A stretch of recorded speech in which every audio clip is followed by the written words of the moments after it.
Hello and नमस्कार दोस्तों, मेरा नाम ऋषभ और आप देख रहे हैं टीसी क्लासेस। दोस्तों, इस वीडियो में हम बात करने वाले हैं क्लास 9th के एक्सरसाइज 1.2 के बारे में। इस वीडियो में हम 1.2 के सारे क्वेश्चन आपके क्लियर कर देंगे। इसके बाद भी आपको इस चैनल पे वीडियोस मिलती रहेंगी। तो आपका पहला क्वेश्चन है, state whether the following statements are true और फॉल्स, जस्टिफाई योर आंसर। कुछ स्टेटमेंट दी गई हैं, इनमें बताना है आपको कि कौन सी ट्रू है और कौन सी फॉल्स है। पहले आपका every irrational number is a real number. Every irrational number is a real number. तो आपको पहले पता होना चाहिए रियल नंबर क्या होते हैं। क्या होता है मैंने आपको पहले इससे वीडियो में बताया था, पहले फर्स्ट इंट्रोडक्शन में बताया था रियल नंबर से होते क्या है हमारे पास। तो सर आप कहोगे क्या कि सर इसमें आपके रियल नंबर्स में आपके जितने भी रैशनल नंबर होते हैं, क्या होते हैं, जितने भी रैशनल नंबर होते हैं और जितने भी इरेशनल नंबर होते हैं। जितने रैशनल और जितने इरेशनल नंबर आते हैं वो आपके दोनों रियल नंबर्स के अंदर आते हैं। मैंने आपको इंट्रोडक्शन वाली वीडियो में बताया था, फर्स्ट वीडियो में। तो जो स्टेटमेंट दी हुई है आपकी, every irrational number is a real number, कि हर जो इरेशनल नंबर होगा, जैसे मैंने एग्जाम्पल भी बताया था आपको इरेशनल नंबर के, जितने भी प्राइम नंबर आपके रूट के अंदर होंगे, जैसे 2 एक प्राइम नंबर है, 3 एक प्राइम नंबर है, 5 एक प्राइम नंबर है, तो ये सब क्या है, आपके इरेशनल नंबर हैं। तो आपके जितने भी इरेशनल नंबर होते हैं वो क्या होते हैं, आपके रियल नंबर्स होते हैं, क्योंकि सारे रियल नंबर्स के अंदर क्या क्या आते हैं, आपके रेशनल और इरेशनल। तो जो स्टेटमेंट बोल रहा है आपका every irrational number is a rational number, वो क्या होगा, आपका ट्रू होगा। ठीक है, तो अब देखते हैं सेकेंड वाला। तो सेकेंड क्वेश्चन है आपका, every point on a number line, हर जो पॉइंट होता है आपका नंबर लाइन पे, is the form of root M. वो किस फॉर्म में होता है, रूट एम के फॉर्म में होता है। Where m is a natural number, जहां एम एक नेचुरल नंबर होता है। ठीक है, क्वेश्चन साइड पर है, देख लो।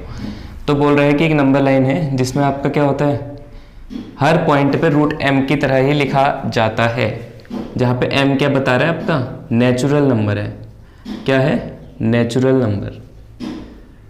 तो सर आप कहोगे कि हाँ सर हो सकता है कि अगर हम √2 कर दें, तो √2 को तो हम क्या कर सकते हैं, इसका स्क्वायर रूट तो होगा नहीं, तो एक ऐसा नंबर है, एक इरेशनल नंबर है। लेकिन मैं अगर आपसे कहूँ √4 को आपको नंबर लाइन पे शो करना है, तो आप कहोगे सर इसको तो हम ऐसे सिंपलेस्ट वे में लिख सकते हैं 2, क्योंकि 4 का स्क्वायर रूट आपका क्या होता है, 2 होता है।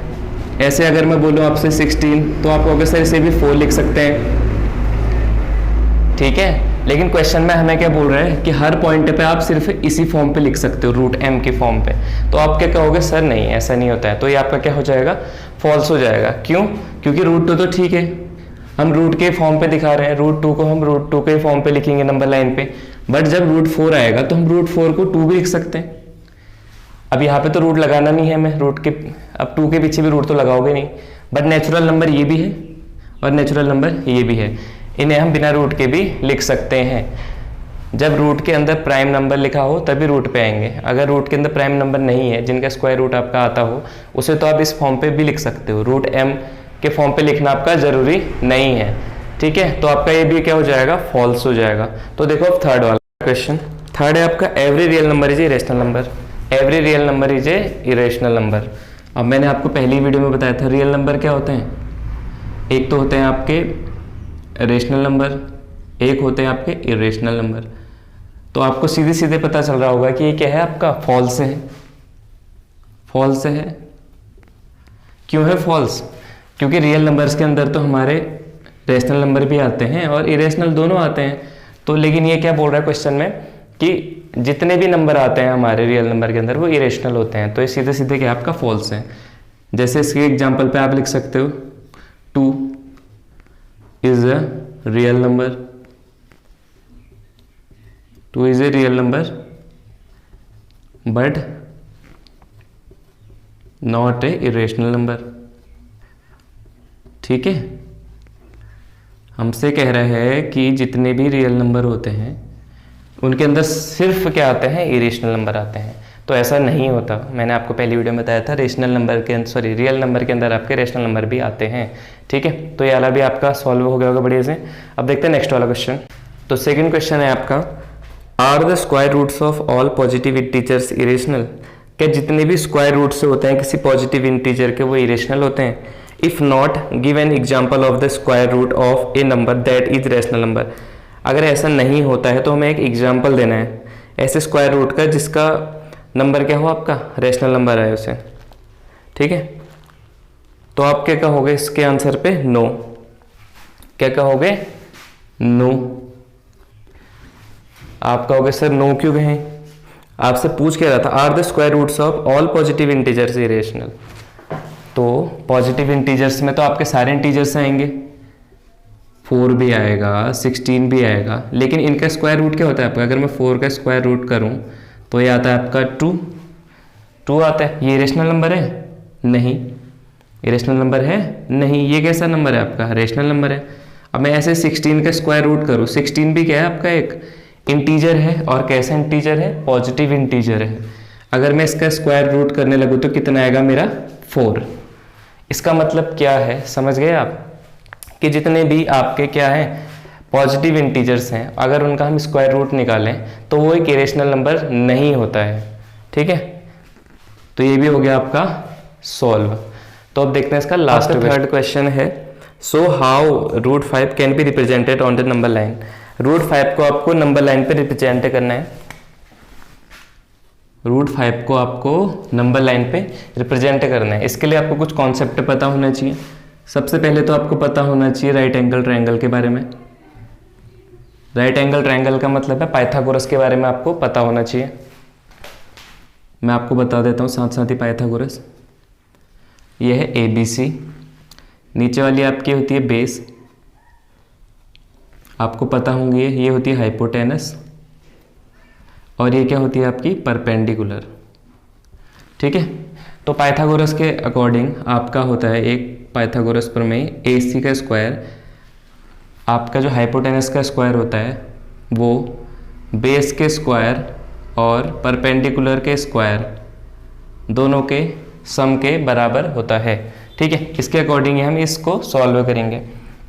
तो हमें कुछ चीज़ें लेट करनी पड़ेंगी, या आपको लेट ही करनी पड़ेंगी, ठीक है।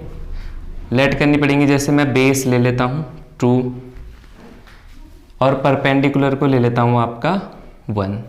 देन मैं पाइथागोरस लगाऊंगा तो क्या निकलेगा आपका? मैं इस पर ही बना देता हूँ आपका। बेस कितना लिया मैंने? 2 लिया। यहाँ पे 2 सेंटीमीटर ही मान लेना आप, या 2 ही मान लो ओनली। ये मैंने लिया 2 आपका, परपेंडिकुलर मैंने आपका लिया 1। पाइथागोरस प्रमेय में रखूँगा तो क्या होता है? AC स्क्वायर बराबर BC square plus AB square, ठीक है। AC स्क्वायर हमें पता नहीं है, BC स्क्वायर क्या है आपका? बेस कितना माना है हमने? 2 का स्क्वायर, प्लस AB कितना है आपका? 1 का स्क्वायर। AC स्क्वायर बराबर 2 का स्क्वायर होता है आपका 4, 1 का स्क्वायर होता है आपका 1, 4 और 1 कितना हो गया आपका? 5। यह है आपका AC स्क्वायर। अब मुझे AC स्क्वायर नहीं, मुझे AC चाहिए। मुझे सिर्फ क्या चाहिए? उसका हाइपोटेनस चाहिए। तो मैं इस स्क्वायर को वहाँ भेजूंगा तो ये क्या बन जाएगा? वहाँ जाके रूट हो जाएगा। तो ये क्या हो गया आपका? रूट 5। तो हमें तीनों चीज़ें मिल गई, ठीक है। अब इसे नंबर लाइन पे कैसे शो करेंगे? तो देखो,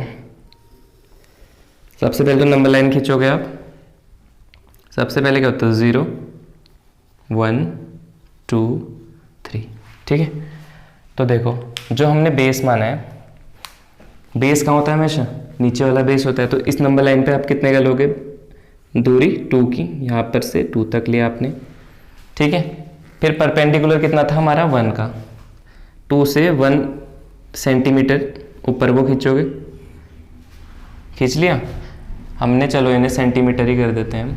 ये भी सेंटीमीटर में थे सारे, B भी सेंटीमीटर में है और परपेंडिकुलर भी सेंटीमीटर में है। तो ये रूट 5 सेंटीमीटर निकला हुआ है, ठीक है। 1 पहले हमने क्या करा? 0 से 2 के बीच में बेस कितना माना था हमने? 2 माना था। तो 0 से 2 के बीच में एक लाइन खींच दी। अब परपेंडिकुलर कितना लेट किया था हमने? 1 लेट किया था, तो वहाँ से 1 सेंटीमीटर ऊपर को खींची। अब जहाँ पे ये पॉइंट बन रहा है आपका 1 सेंटीमीटर, और यहाँ पे इन दोनों को आपको क्या कर देना है? ऐसे मैच कर देना है। मेरी टेढ़ी लाइन हो रही है, आप अच्छे से खींचना स्केल से, ठीक है। यहाँ तक समझ आ गया होगा। आप क्या करोगे? इस 0 से इस 1 तक, क्या बोला मैंने? मैं पहले यहाँ पे लिख देता हूँ दूरी। ये कितनी है आपकी? 2। ये वाली कितनी थी आपकी? रुक जाइए, इसको थोड़ा सा दूर लिख देता हूँ। ये है आपकी 1। अब मैंने क्या बोला? इस 0 से इस 2 तक, इस 0 से इस 2 तक आप प्रकार रखिए। ऐसे प्रकार रख के यहाँ से दूसरी पेन यूज करता हूँ। प्रकार यहाँ पर से यहाँ पे तक आपको क्या करना है, पहले भर लेना, ठीक है। यहाँ से ऐसे खोल के ऐसे रखना प्रकार को, और यहाँ पर से ऐसे एक लाइन मार देना, ठीक है। थोड़ा सा तिरछा हो गया मेरे हाथ से, कोई बात नहीं, ठीक है। जैसे आपने खींची यहाँ पे, इसको भी वैसे ही मान लेता हूँ मैं। यहाँ पे था आपका A, B और C, यहाँ पे मैं मान लेता हूँ D।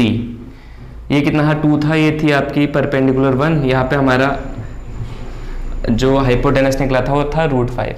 तो आपका पॉइंट कहाँ पे आया नंबर लाइन पे, ये वाला पॉइंट है आपका √5, ठीक है। समझ आया कैसे किया मैंने सबसे पहले क्या करा, लेट करा। सबसे पहले मुझे पता होनी चाहिए पाइथागोरस की थ्योरम। पाइथागोरस थ्योरम क्या होती है, जो हमारा हाइपोटेनस का स्क्वायर होता है वो बेस के स्क्वायर और परपेंडिकुलर के स्क्वायर के सम के बराबर होता है। मैंने आपके सामने लिखा हुआ है। उसके बाद मैंने क्या कहा, इस क्वेश्चन को करने के लिए आपको 2 चीज़ें लेट करनी पड़ेंगी। आपको लेट करना पड़ेगा बेस, मैंने कहा बेस 2 सेंटीमीटर है। ऐसे परपेंडिकुलर भी मैंने क्या करा, लेट कर लिया 1 सेंटीमीटर का। अब मैंने इसे पाइथागोरस प्रमेय में रखा तो मुझे मिला √5, और मुझे √5 को ही शो कराना था नंबर लाइन पे, ठीक हो गया। अब मैंने फिर नंबर लाइन बनाई। नंबर लाइन में मैंने सबसे पहले क्या करा, बेस मैंने कितना माना था, 2 का माना था, 2 सेंटीमीटर का। तो 0 से 2 के बीच में मैंने एक लाइन खींची। उसके बाद परपेंडिकुलर मैंने माना था 1 सेंटीमीटर का, और जहाँ पे 2 से ऊपर को मैंने एक 1 सेंटीमीटर की लाइन खींची। फिर मैंने 0 से जो आपका यहाँ पे A पॉइंट आ रहा है, इस पॉइंट को क्या कर दी, एक लाइन खींच दी सीधी सी। उसके बाद मैंने प्रकार लिया, प्रकार को इस पॉइंट से, इस 0 से इस ऊपर वाले पॉइंट तक मैंने यहाँ पे तक रखा, और वहाँ पर से ऐसे एक चाप खींच दिया नीचे को। चाप जहाँ पे भी आपको मिलेगा नंबर लाइन पे, वहाँ पे आपका √5 होगा, ठीक है। तो आपने √5 नेक्स्ट कॉन्सेप्ट आने वाला है नॉन टर्मिनेटिंग डेसिमल्स के बारे में। तो उसको देखने के लिए वीडियो को लाइक कर देना और चैनल को सब्सक्राइब कर देना। साथ ही उसके बाद जो आपकी एक्सरसाइजेज आएंगी वो आपकी एक साथ एक्सरसाइजेज नहीं आएंगी। जैसे ही बहुत छोटी एक्सरसाइजेस थी 1.1, 1.2, तो मैंने एक ही वीडियो में आपको दे दी। बट जो इसके बाद से आपकी एक्सरसाइजेज आएंगी वो आपके क्वेश्चन के अकॉर्डिंग आएंगी, कि पहले पहला क्वेश्चन की वीडियो, फिर सेकंड क्वेश्चन, फिर थर्ड क्वेश्चन, क्योंकि आपके बड़े बड़े क्वेश्चन आने लगे हैं तो वीडियो काफ़ी लंबी हो जाती है। तो आपको मैं छोटे छोटे पार्टों में उसे बना के दूंगा। तो और वीडियो देखने के लिए इस चैनल को सब्सक्राइब कर लेना। वीडियो पसंद आ रही हो तो लाइक भी ज़रूर कर देना। तो मिलते हैं आपको अगली वीडियो में। तब तक के लिए बाय बाय।